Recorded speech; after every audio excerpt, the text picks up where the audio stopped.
Cine Sud sin fronteras. Breves sinopsis de las producciones audiovisuales de la Iglesia de Jesucristo de los Santos de los Últimos Días y de películas Sud independientes. Estrenos y todo sobre el mundo cinematográfico mormón en Cine Sud sin fronteras por Radio Minadí, tu cita radial con nuestro séptimo arte. Bien, pues en esta ocasión en Cine Sud sin fronteras vamos a hablar de una serie de 6 episodios que causó gran revuelo en los meses anteriores y que sigue haciéndolo. Esta es la serie American Primeville, la cual fue dirigida por Peter Berg, quien nos trajo Horizonte Profundo, y escrita por Mark Smith, el escritor de El Renacido, justo la película donde Leonardo DiCaprio ganó su primer y único premio de la Academia. Son 6 episodios de una brutalidad y violencia pocas veces vista en este formato, pero que también son bastante entretenidos. Esta serie está libremente basada en un episodio bastante cruel y difícil de la historia norteamericana, específicamente algo que se conoce como la masacre de Mountain Meadow durante la guerra de Utah. Esta serie es una experiencia cruda, trepidante e intensa que se mantiene a lo largo de los 6 episodios. El trabajo enfocado a las secuencias de cámara, el detalle de los sets e incluso el maquillaje hacen de esta serie algo digno de llamar la atención. Visualmente la serie es un triunfo. Las escenas de enfrentamientos tienen una coreografía bien lograda y bastante cuidada. Las persecuciones llegan a angustiarte y hacen que te sientas dentro de la acción. Incluso casi llegas a oler a los personajes cuando se ven en condiciones de falta de aseo. Definitivamente creo que American Primeville es una buena propuesta, una de las mejores disponibles actualmente en Netflix. La reseña que voy a hacer a continuación es algo muy básico, muy simple, pero que explica en pocas palabras el hecho que ocurrió y en el cual se basa esta serie.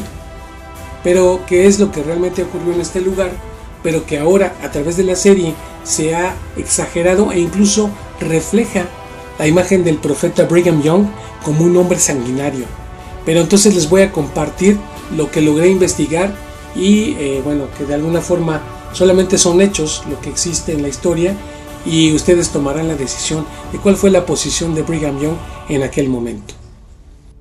Esta es una época del oeste norteamericano y era un tiempo de temor, de miedo justamente entre la comunidad mormona que ya había sido expulsada desde el este de los Estados Unidos de lugares como Missouri, como Ohio y como Illinois. Un ejército de los Estados Unidos con 1.500 elementos había sido despachado desde el este de los Estados Unidos y iban camino hacia Utah. Los santos, todavía con la memoria bastante fresca de los eventos mencionados sobre la expulsión del este de los Estados Unidos, pensaban que se iban a enfrentar a algo similar cuando se enteraron que el ejército venía en camino.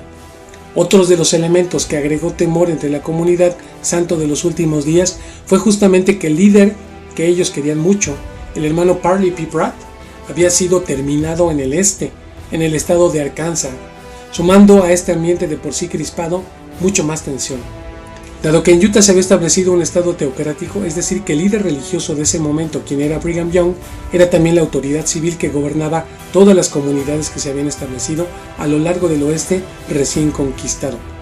Durante los sermones más recientes, estos líderes eclesiásticos habían endurecido su discurso contra las tropas y el populacho que anteriormente les había expulsado de los estados antes mencionados.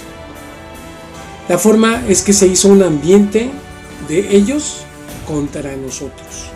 Se sentía y se sabía que pronto se levantaría una guerra contra los mormones.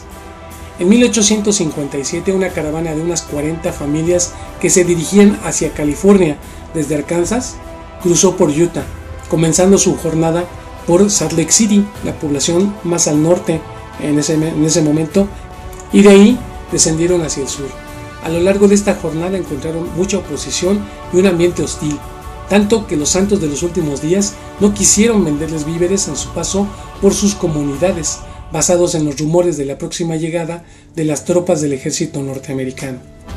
Este ambiente se crispó más al llegar a Cedar City. Desafortunadamente, contamos solo con una versión de los colonos miembros de la iglesia, pero los rumores de que esa caravana proveniente de Arkansas había envenenado el agua del río lo cual mató algunas cabezas de ganado, de repente se esparcieron y crecieron. Posteriormente se descubrió que lo que realmente pudo haber pasado es que una bacteria como el anthrax fue lo que provocó que el ganado muriera, pero los santos de los últimos días se dejaron llevar por los rumores. Algunos miembros de la caravana, realmente frustrados, comenzaron a amenazar a los pobladores locales, diciendo que se unirían a las tropas del ejército que venían en camino, e incluso mencionaron que ellos traían consigo la misma arma con la que José Smith había sido terminado en la cárcel de Carthage. Para ser justos con los miembros de la caravana, su capitán trató de arreglar las cosas dichas por sus compañeros, pero un par de sus compañeros, supuestamente estando borrachos, amenazaron la vida del presidente de estaca de Cedar City directamente en su casa, el hermano Isaac Haight. Esto no hizo más que enfurecer a Haight, hasta el punto en que cuando la caravana había salido de allí, él quería atacarlos. Haight sostuvo varios consejos con sus líderes locales y propuso un ataque en el tren. El consejo rechazó la idea y lo que decidieron fue enviar a un jinete con una carta dirigida a Brigham Young en Salt Lake City, solicitándole guía sobre lo que tenían que hacer. Sin embargo, Haight y otro líder, John D. Lee, reclutaron a los nativos locales para tocar los carromatos, diciéndoles que la caravana se iba a unir al ejército para matar mormones y también a los nativos. Lee y Haight intentaron hacer pasar el ataque como algo que llevaron a cabo los nativos americanos. Por años y años, los nativos fueron culpados por el incidente, pero después se descubrió que eso no era cierto.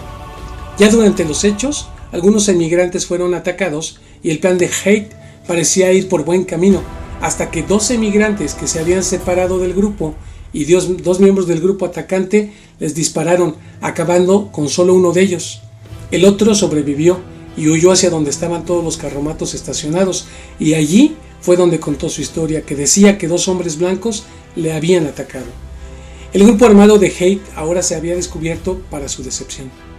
Lo que había comenzado como un plan diseñado para culpar a los nativos americanos y posiblemente no acabar con todos rápidamente, se desenvolvió en algo mucho peor.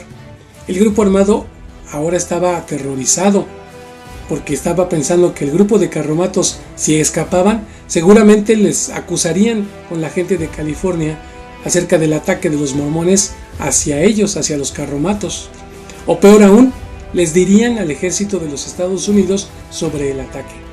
Haight supo, y ahora que estaban bajo presión para ocultar sus crímenes.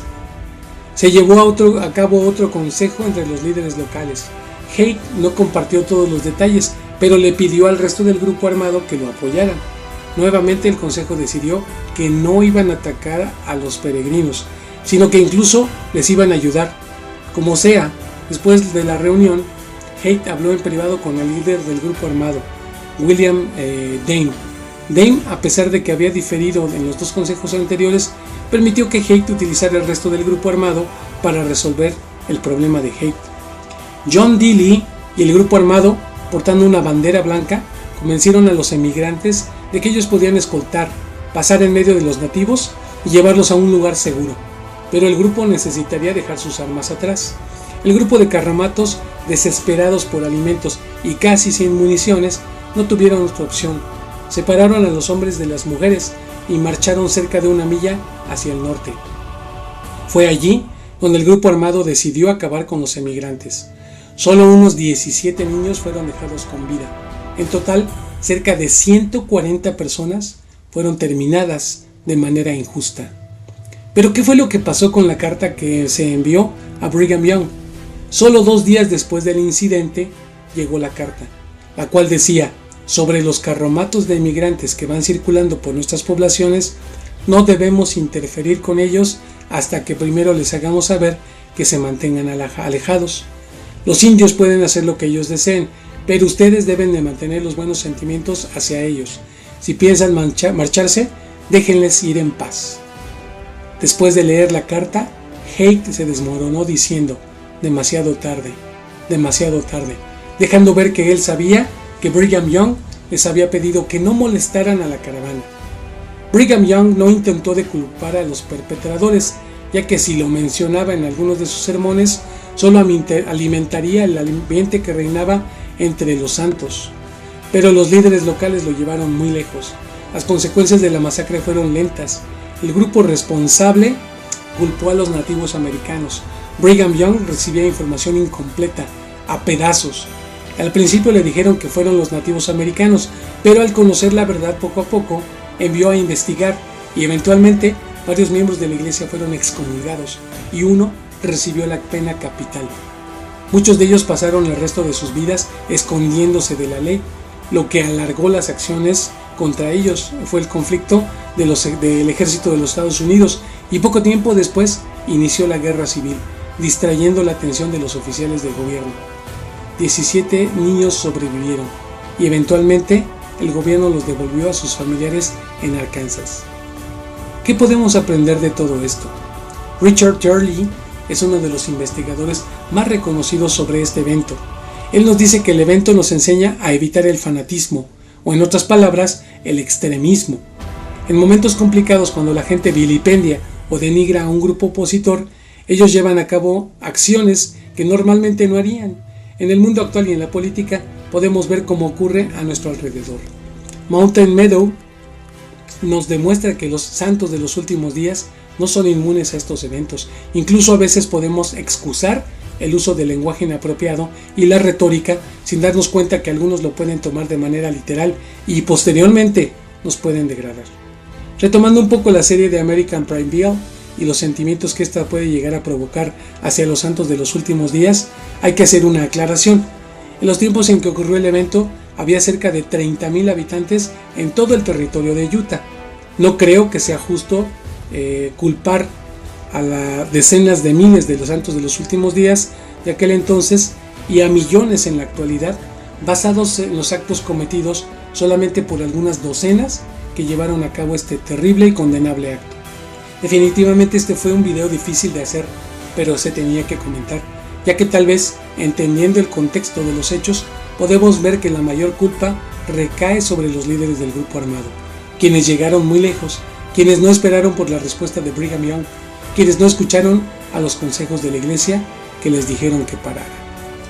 Muy bien, hermanos, pues esta fue la cápsula. No quería yo dejar pasar justamente esta oportunidad de platicar un poquito sobre esta serie que está actualmente disponible en Netflix y que definitivamente es un referente, porque eventualmente uno puede llegar a ser señalado o puede uno escuchar justamente comentarios sobre lo que pasó en Mountain Meadow, pero conociendo un poco la verdad y bueno, permitiendo también la expresión de otras personas sobre lo que ellos piensan que es correcto, podemos dejar las cuestiones en la medida correcta, en la medida apropiada.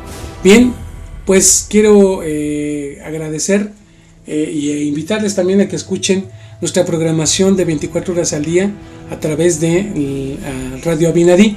Ya lo saben, a través de la aplicación por Google Play. Y bueno, también invitarles a que si están interesados en mantener un contacto más cercano con la programación y los locutores de Radio Abinadí, vayan a la parte superior de la app, donde pueden encontrar el icono de WhatsApp, el cual los va a dirigir directamente al teléfono oficial que tenemos disponible, donde ustedes pueden pedir unirse a nuestro grupo de WhatsApp principal llamado Evidencia Sud Sin Fronteras, y en donde recibimos recomendaciones de programas y de temas de interés. Quiero decirles que contamos también con un canal de WhatsApp específico sobre el cine Sud, al cual les invitamos a unirse. La liga para ser parte de este grupo se encuentra en la descripción del grupo Evidencia Sud Sin Fronteras, o simplemente solicítenla en el mismo grupo. Por otro lado, si ustedes gustan de volver a escuchar las cápsulas de Cine Sud Sin Fronteras, estas las pueden encontrar fácilmente en el canal de YouTube, el cual se llama Evidencias Sud Sin Fronteras, donde además de encontrar las cápsulas de cine para volver a escucharlas, si se las perdieron en vivo, pueden encontrar la mayoría de la programación transmitida en Radio Abinadí. Así que los esperamos por ahí para que se suscriban y nos den un poderoso like. Recuerden que les habla Luis Rodríguez desde México y nos vemos la siguiente semana en nuestra siguiente cápsula de Cine Sud Sin Fronteras. Hasta pronto.